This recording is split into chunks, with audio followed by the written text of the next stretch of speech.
Terima kasih Engkau boleh bawa kami hadir di sore hari ini, dan biarlah Engkau sendiri yang boleh menguasai waktu kami. Engkau yang boleh menolong hamba-Mu, Engkau yang boleh menolong kami, agar kami yang boleh membaca, mendengar firman-Mu juga boleh mengerti apa yang Tuhan kehendaki di dalam kehidupan kami, terutama sebagai orang yang Tuhan sudah tebus, sebagai orang yang Tuhan sudah bebaskan daripada kegelapan.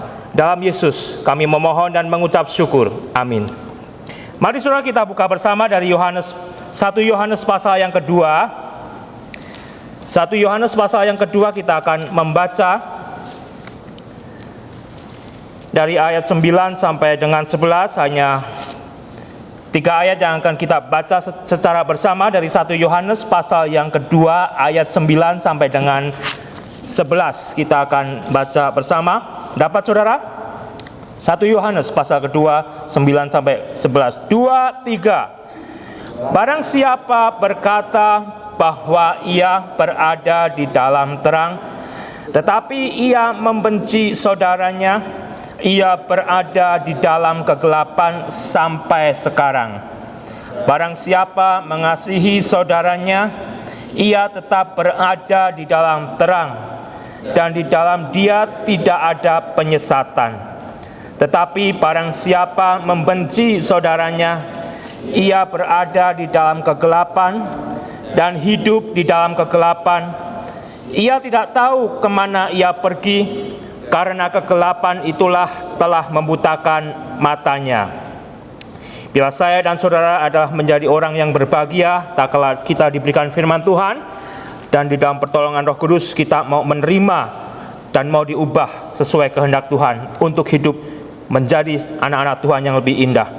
Saudara, di sore hari ini kita sudah membaca apa yang menjadi bagian daripada bacaan kita, yang sebetulnya kalau kita perhatikan begitu sederhana untuk kita pahami ya. Begitu sederhana untuk dipahami sehingga seolah-olah sudah selesai. Karena langsung berbicara kepada saya, langsung berbicara kepada saudara. Apa yang kita tadi baca bersama. Saudara pernah tidak tertipu barang tiruan? Bagaimana saudara tahu kalau saudara ketipu beli barang tiruan? Apa yang membuat saudara akhirnya tahu ternyata yang saudara bayar mahal-mahal ini, yang saudara impikan, carinya di tempat jauh, ternyata setelah sampai di rumah saudara lihat, saudara buka, saudara mau nikmati, saudara mau pakai dan sebagainya, ternyata tidak seperti yang Anda harapkan. Yang Anda tahu itu dipromosikan, ya kan, diberitakan oleh teman saya, yang ini yang itu tuh kualitasnya bagus sekali. Ternyata begitu saudara buka, misalkan itu tas, ternyata dalamnya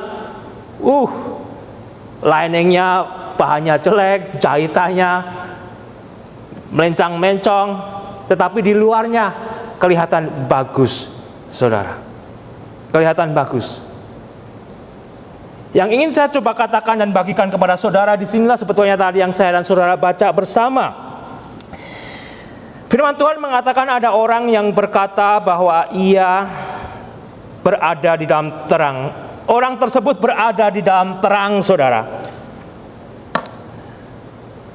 Pertanyaannya pada saya sendiri, untuk langsung merelasikan firman Tuhan ini, apakah sebetulnya saya berada di dalam terang?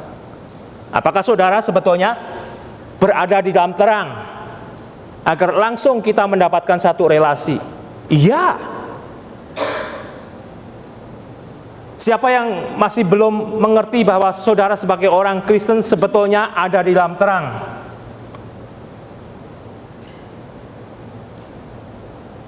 Berarti saudara semua sudah tahu sebetulnya. Termasuk saya. Saya dan saudara sebagai orang Kristen sebetulnya sudah berada di dalam terang. Tetapi melalui firman Tuhan ini dikatakan, jikalau ada orang yang menyatakan dirinya bahwa ia berada di dalam terang, tetapi melakukan perbuatan apa, saudara? Membenci saudaranya, ternyata dikatakan apa, saudara? Ia berada di dalam kegelapan sampai sekarang. Wow. Ya. ia berada di dalam kegelapan sampai sekarang. Pikirin, saya ada teman nggak, saya ada orang nggak, saya ada tetangga nggak, yang bukan hanya saya tidak suka, saya benci. Gua benci sekali sama tetangga itu. Sudah warna kulitnya lain, bahasanya lain, makanannya bau, kalau masak benci. Ada nggak, saudara? Atau yang lain? Bukan hal yang demikian. Mungkin di tempat pekerjaan. Bahkan mungkin di sekitar lingkup keluarga saudara sendiri. Di antara keluarga besar saudara itu ada seseorang yang Anda benci, tidak, saudara? Kalau dikecilkan lagi, bahkan di keluarga kecil saudara, atau di dalam jemaat ini sendiri, ada yang saudara benci, tidak, saudara? Ada yang saudara benci, tidak, saudara? Dan jikalau ternyata saya dan saudara masih menyimpan benci terhadap seseorang, saat ini saya percaya Tuhan Yesus begitu mengasihi saya, Tuhan Yesus begitu mengasihi saudara, agar saudara menyerahkan kebencian saudara untuk diambil oleh Tuhan Yesus di sore hari ini. Amin, saudara. Sehingga saudara boleh pulang dari tempat ini nanti benar menjadi orang yang hidup di dalam terang. Benar menjadi orang hidup di dalam terang. Karena sebetulnya jikalau saya dan saudara tetap membawa kebencian itu, menyimpan kebencian itu, saudara bawa tidur kembali, saudara temui kembali minggu depan, saya masih benci orang itu dalam hati saudara. Sebetulnya Anda sendiri, orang yang menyimpan benci itu sendiri, sebetulnya yang digerogoti hidupnya. Hati saudara sebetulnya, hidup saudara digerogoti. Raut muka saudara yang seharusnya cerah jadi tidak cerah. Jidat saudara tambah keriput sedikit. Karena itu ada yang menyerap dari dalam hati saudara, kebencian yang saya dan saudara simpan. Bahkan mungkin celakanya jikalau saya dan saudara orang yang tidak pandai menutupi, ya, orang yang tidak pandai menutupi kebencian yang ada di dalam diri saudara dan saya terhadap orang lain, bisa begitu mudah dibaca oleh orang lain dan dikatakan, loh, bukannya kamu orang Kristen, bukannya kamu telah hidup di dalam terang Tuhan, kok tidak seperti yang Alkitab kamu baca, yang Alkitab kamu miliki, yang Alkitab kamu bagikan kepada orang lain. Sehingga saya dan saudara membawa satu kontroversi kehidupan di dalam kekristenan. Di dalam kekristenan, saya dan saudara membawa satu kontroversi kehidupan. Di dalam kehidupan, di dalam terang. Dan kembali saudara, sebetulnya saat ini, dan jikalau saya dan saudara mendengar ini, apakah firman Tuhan ini untuk saya, apakah firman Tuhan ini untuk saudara? Saya yakin ya. Dan tadi pagi saya katakan, saya coba scan di otak saya, adakah orang yang saya benci? Saya belum ketemu, saudara. Orang yang mendongkolkan saya, orang yang pernah menyakiti saya ketemu. Tetapi saya pikir-pikir, apakah sampai saat ini, ketika saya membagikan firman Tuhan ini kepada saudara dan saudara mendengar saat ini, saudara juga telah membaca, adakah orang yang saya benci, adakah orang yang saudara benci sampai saat ini? Saudara scan sejenak itu di pikiran saudara, adakah, saudara? Jikalau saudara ketemu, ya, saudara ketemu, muncul, ternyata masih ada yang aku benci dari dulu sampai sekarang. Aku masih mau membenci dia, aku masih belum mau ketemu. Meskipun itu saudara aku sendiri, saudara. Kembali saat ini, Tuhan Yesus mengasihi saya, Tuhan Yesus mengasihi saudara, agar kita melepaskan kebencian itu. Saudara boleh berargu, saya boleh berargu, oh Tuhan, manusia ini begitu membuat saya marah, manusia ini begitu menyakitkan saya. Saudara boleh berargu, tetapi pada akhirnya saudara harus mau menerima apa yang Tuhan mau didik kepada saya dan kepada saudara. Saudara boleh mengatakan, Yusika, kamu gampang ngomong, kamu belum mengalami, ya. Saudara bisa katakan kepada yang lain, tetapi itu bukan alasannya, saudara. Baik yang muda, baik yang tua, firman Tuhan ini berbicara sama. Yang tua tidak akan mendapat dispensasi, ya. Yang muda tidak diberikan satu kemudahan, kan kamu masih muda, ya biarin kamu membenci. Tidak, saudara.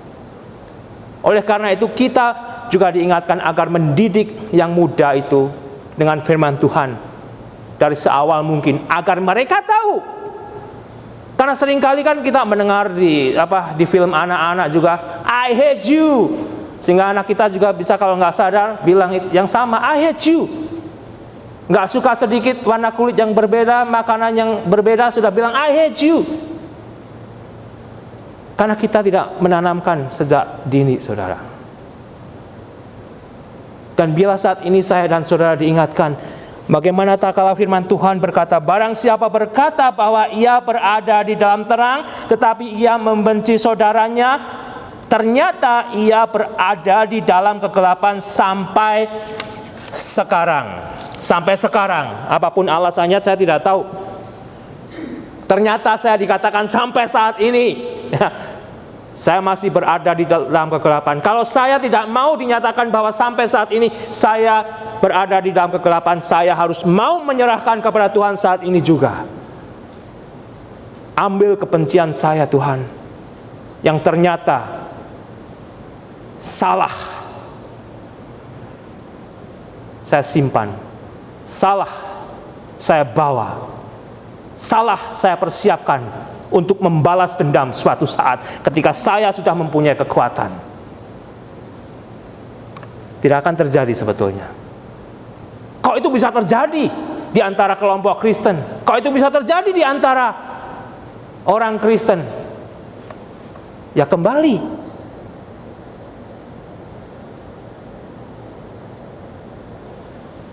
hanya mungkin berada di dalam gereja, hanya mungkin menyatakan dirinya di dalam terang, ternyata sebenarnya masih di dalam kegelapan. Apa yang saya dan saudara bisa argue? Tidak bisa. Apakah saudara akan mendukung mereka yang memiliki alasan untuk tetap membenci, bahkan telah bersiap-siap untuk menghancurkan yang dia benci? Kalau saudara berada di dalam terang, tidak mungkin saudara lakukan. Dan itu bukan aslinya saudara di dalam terang. Bukan. Bukan. Karena dunia ini sudah dilingkupi oleh kegelapan yang begitu gelap. Sehingga mungkin saat ini orang yang masih mau melakukan hal tersebut memerlukan saudara untuk mengingatkan mereka. Kalian telah tersesat. Kalian telah terbawa arus di dalam pengajaran yang tidak alkitabiah. Karena yang alkitabiah tidak akan melakukan hal yang demikian. Apapun alasannya, saudara. Dan contohnya, ya Yesus, saudara. Bukan saya. Kembali contohnya Yesus yang dibenci tanpa alasan, ya. Kita masih bisa dibenci oleh manusia lain di sekitar kita dengan alasan, tapi firman Tuhan berkata Yesus dibenci tanpa alasan.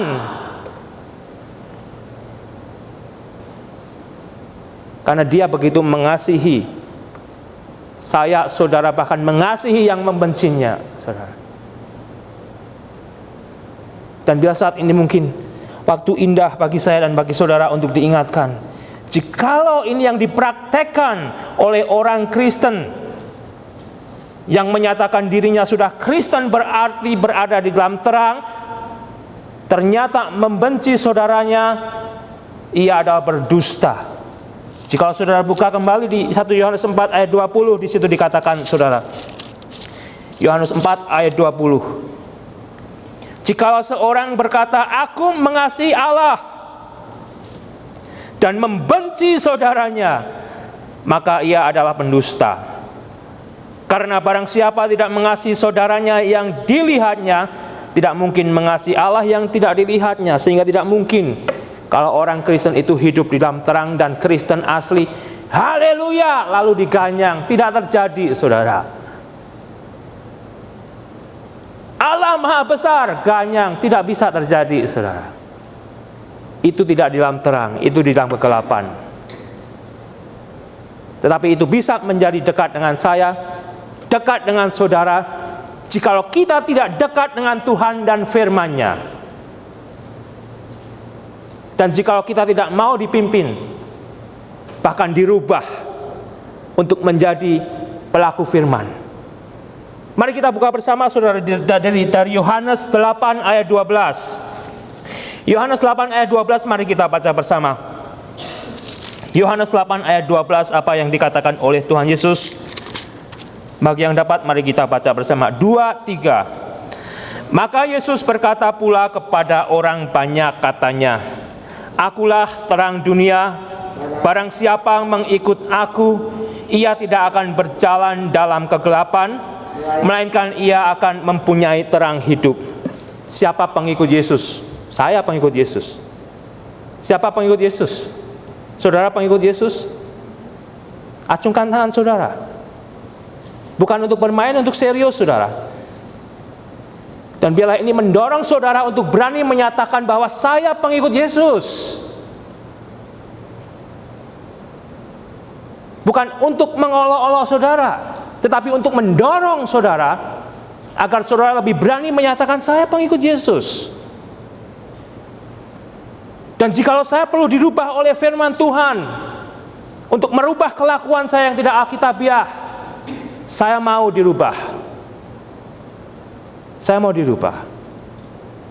Karena Tuhan Yesus sendiri telah berkata kepada saya, aku adalah terang, dan yang mau mengikuti aku tidak akan tinggal di dalam kegelapan. Dan aku mau. Saya bisa salah masih, saudara masih bisa salah. Tapi jika saudara mau dengan terbuka, saya pengikut Yesus, saya bukan orang sempurna, saya masih bisa berdosa, tetapi saya mau berubah dan bertobat jikalau saya melakukan hal itu. Amin, saudara. Sehingga jikalau nanti kita selesai dari Yohanes ini, 1 Yohanes ini, ada dampaknya, saudara. Ada dampaknya. Karena di sini kita akan melihat di dalam buku yang berbicara tentang kasih, tentang terang ini, saudara.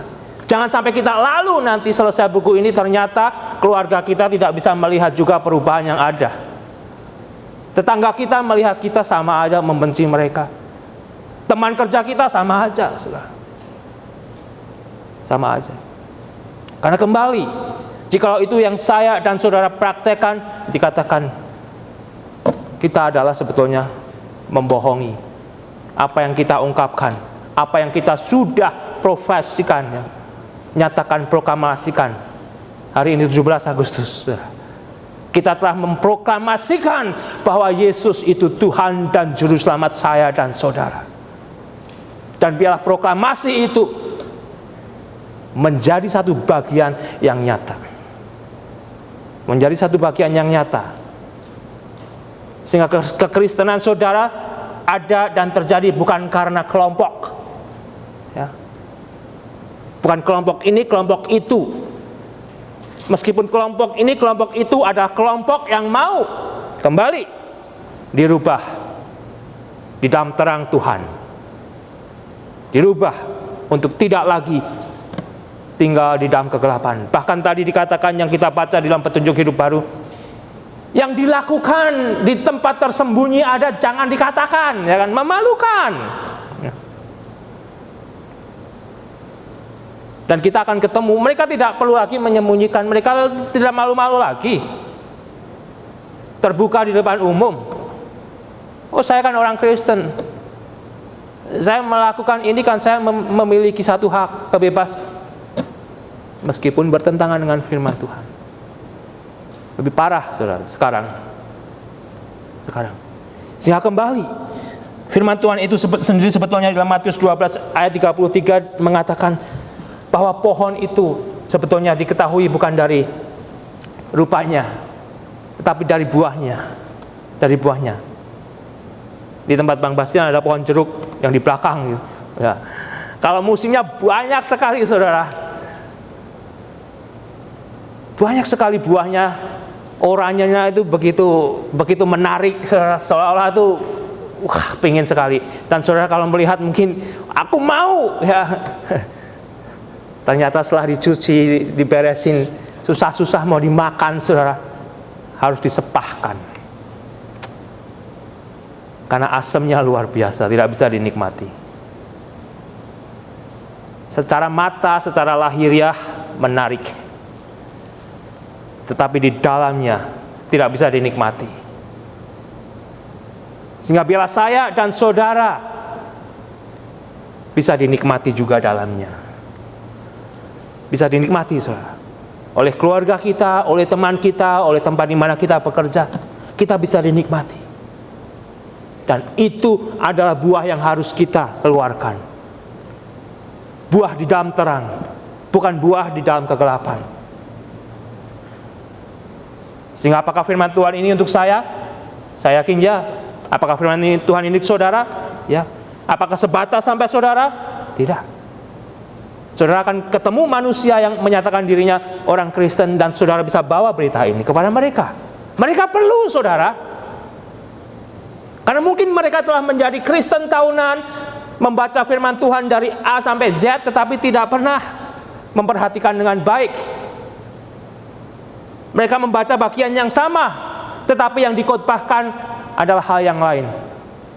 Mudah terjadi dan bisa terjadi dan terjadi. Banyak gereja yang membaca bagian firman Tuhan tetapi tidak menolong jemaatnya untuk mengerti dan hidup dalam firman Tuhan yang dibaca. Banyak. Sehingga lewat begitu aja saudara. Dan mungkin ini saudara bisa bawa juga kepada mereka yang saudara ketahui. Karena saya yakin saudara punya teman Kristen, bahkan mungkin saudara punya keluarga Kristen. Agar mereka juga benar-benar akhirnya kamu menjadi orang Kristen yang di dalam terang. Karena kamu tidak bisa menjadi orang Kristen yang di dalam kegelapan. Terang tidak berbuahkan kegelapan. Itu yang dikatakan firman Tuhan. Sehingga bila saat ini kembali saudara, saya dan saudara diingatkan, karena itulah yang harus saya dan saudara terima, dan saya dan saudara mau diingatkan agar kita boleh saling mengasihi saudara kita, sesama kita. Karena kalau kita boleh memperhatikan lebih baik lagi saudara, dan nanti terus kita akan maju ke depan. Dan di belakang yang kita sudah lalui, di 1 Yohanes pasal 1 ayat yang kelima, di situ dikatakan, dan inilah berita yang telah kami dengar dari Dia, dan yang kami sampaikan kepada kamu, Allah adalah terang, dan di dalam Dia sama sekali tidak ada kegelapan. Itu yang sudah kita baca di awal daripada 1 Yohanes ini. Di dalam Dia tidak ada kegelapan. Tidak ada kegelapan saudara. Sehingga apa yang saudara mau tetap pelihara, apa yang tetap mau saya pelihara untuk membawa kegelapan itu kembali pulang, tidak tahu. Itu pergumulan saudara sama Tuhan. Jika Tuhan dengan terang berbicara kepada kita, di dalam Tuhan adalah terang, bukan kegelapan. Tidak peduli saya di sini saudara, firman Tuhan itu untuk saya. Saya mau menolak,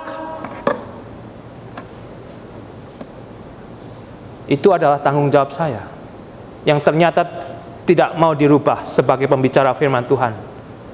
Ya. Tidak mau dirubah meskipun saya diberikan kesempatan untuk membagikan firman Tuhan.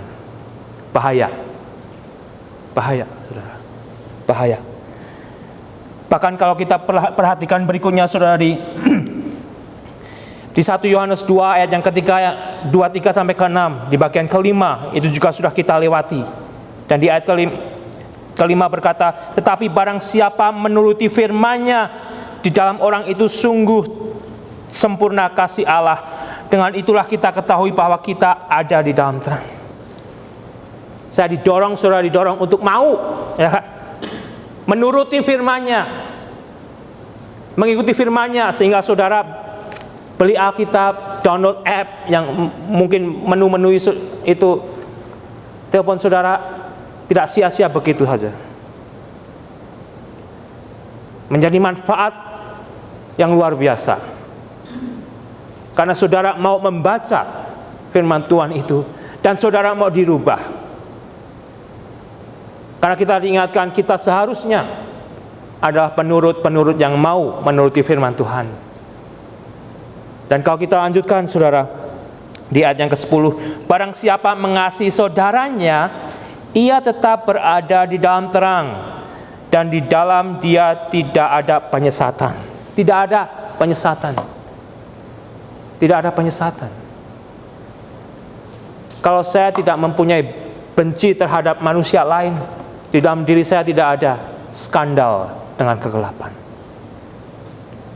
Jikalau saudara tidak mempunyai lagi orang yang saudara benci di dalam diri saudara, karena saat ini tadi setelah di ayat 9, ternyata saudara telah menyerahkan kepada Tuhan Yesus, agar Tuhan Yesus ambil, dan saudara mau bertobat.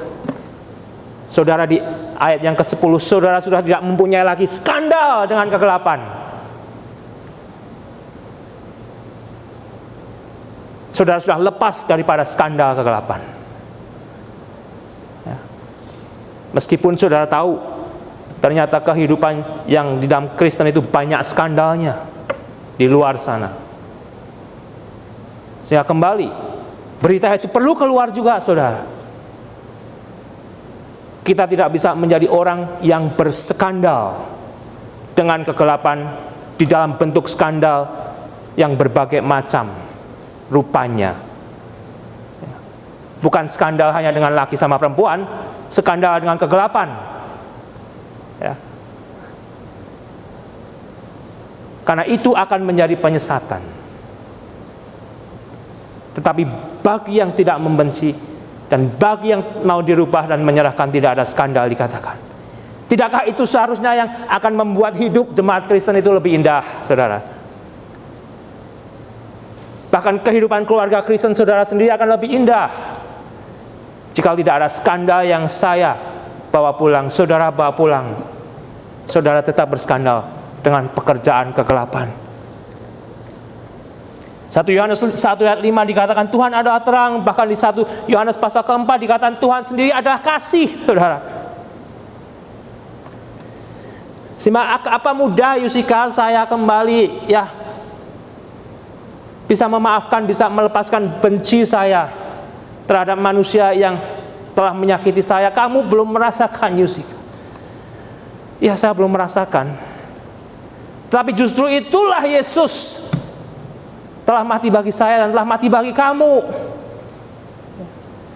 Dia dibenci, dia disiksa, bukan karena salah dia,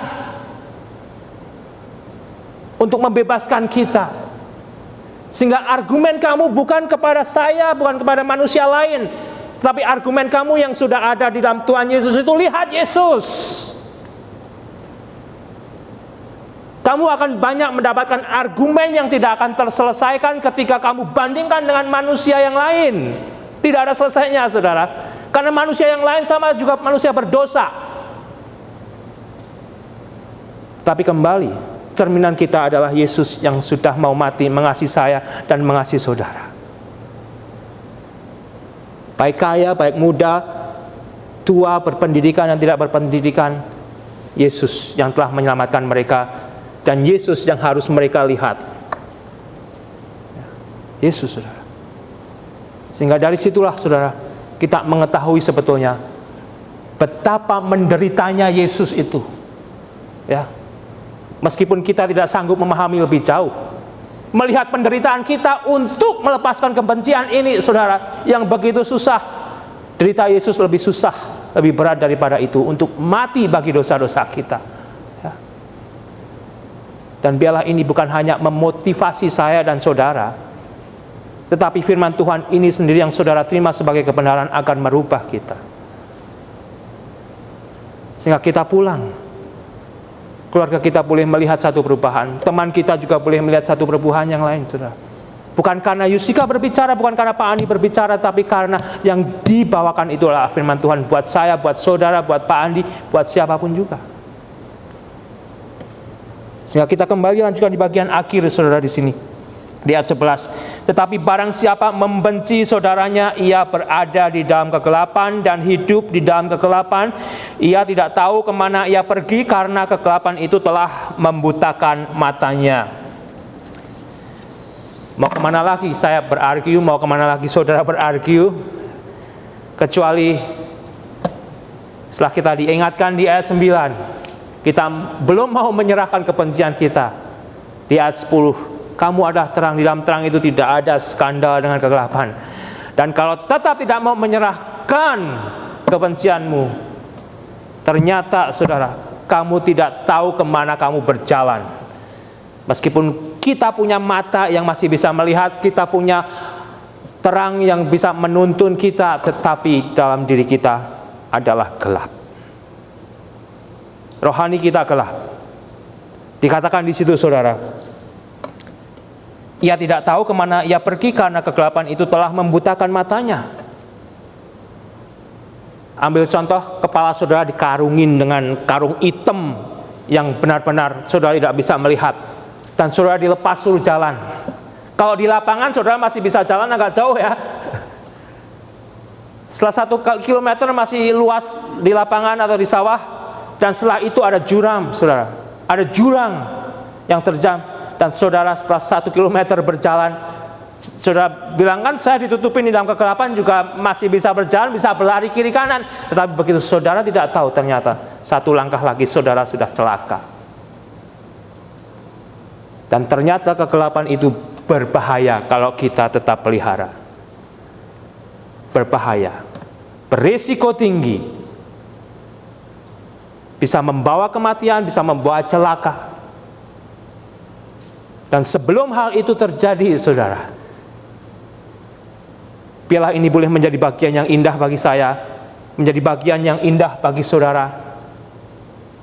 Jika ternyata saya adalah manusia yang tidak bisa dikasihi oleh keluarga saya, sebelum saya menjadi jurang petaka bagi keluarga saya mau menyerahkan kepada Tuhan, agar saya menjadi bagian manusia yang bisa dikasihi oleh keluarga saya. Saudara bisa enggak menjadi bagian manusia yang dikasihi oleh keluarga saudara sendiri aja? Bisa tidak? Manusia yang terdekat dengan saudara, bisa tidak saudara? Yang kedua, di sisi lain, bisakah saya dan saudara menjadi orang yang lebih mengasihi? Atau kita akan pulang tetap sama? Pulang tetap sama, tidak ada perubahan, saudara. Inilah yang dikehendaki oleh Tuhan bagi saya dan bagi saudara. Dan yang ketiga, yang terakhir, selalu bawa berita ini keluar. Bawa berita ini bukan hanya untuk diri saudara. Karena seringkali berita ini macet, minggu sore selesai, karena kita tidak membawa berita terang itu keluar. Berita terang ini perlu keluar, sehingga terang di dalam kehidupan saudara juga akan lebih bersinar. Mereka sendiri akan melihat saudara tidak usah mempromosikan, lihat sinarku tambah menyala-nyala, bukan demikian saudara. Tetapi secara otomatis akan dilihat. Tak kala firman Tuhan itu bekerja, tak kala Roh Kudus itu saudara persilahkan merubah kita. Saya yakin saat ini siapapun saudara, kita masih perlu firman Tuhan, dan kita masih perlu pekerjaan Tuhan. Karena akhirnya yang saya dan saudara rindukan di dalam 1 Yohanes pasal yang ketiga itu, saudara, ayat 3:10, 1 Yohanes 3:10, inilah tandanya anak-anak Allah dan anak-anak iblis. Apa saudara? Setiap orang yang tidak berbuat kebenaran tidak berasal dari Allah. Demikian juga barang siapa yang tidak mengasihi saudaranya tidak dari Allah. Pada akhirnya akan ada hari yang menyatakan, siapa sebenarnya kamu Yusika? Siapa sebenarnya kamu Pak Gogor? Siapa sebenarnya kamu yang membagikan firman Tuhan. Karena kita akan diketahui dari buahnya. Bahkan seringkali buah yang terkecil itu yang kita sembunyikan yang bermasalah. Buah kita yang besar itu yang kita tonjolkan. Tidak demikian. Buah itu akan diketahui oleh keseluruhan daripada pohon itu manis, saudara. Itu yang dikehendaki oleh firman Tuhan. Bukan di dalam keluarga kita pahit, tapi di luar sana kita bermanis-manisan. Tidak demikian. Dan di dalam 1 Yohanes 3 ayat 1-3 di situ dikatakan, lihatlah betapa besarnya kasih yang dikaruniakan Bapa kepada kita, sehingga kita disebut anak-anak Allah. Dan memang kita adalah anak-anak Allah. Karena itu dunia tidak mengenal kita, sebab dunia tidak mengenal Dia. Dan jikalau saudara mau dirubah oleh firman Tuhan dan akhirnya justru diolok-olokin, saudara, jangan balik lagi. Karena mereka memang tidak mengenal, ya. Mereka tidak mengenal. Tadi kita sudah dijelaskan, siapa kamu? Kamu miliknya Tuhan atau kamu miliknya kegelapan? Ya kalau kamu sudah sadar kamu miliknya Tuhan, kamu dirubah oleh Tuhan, kamu keluar di ojok-ojok, kamu berubah. Cara hidupmu kok lain. Cara bicara kamu kok lain. Jangan kamu, oh iya ini cuma hari ini, kemarin barusan mendengarkan khotbah di gereja, Ali besok saya juga bisa bicara sama lagi seperti kamu yang dulu. Tidak, saudara. Justru berita itu yang perlu mereka dengar dari saudara. Berita itu perlu saudara bawa keluar. Karena mereka tidak mengenal. Meskipun mereka tahu ada Tuhan. Oh ya, saya percaya Tuhan. Tetapi kembali, buahnya tidak menyatakan bahwa banyak orang yang mengatakan dirinya tahu Tuhan dan percaya Tuhan, tidak berbuahkan seperti apa yang Tuhan kehendaki. Saya yakin itu kenyataan yang saudara lihat, yang saya lihat. Sehingga firman Tuhan ini yang seolah-olah begitu simpel, sebetulnya tidak simpel, saudara. Tidak simpel, ya. Akan menjadi plain dan kering karena selesai.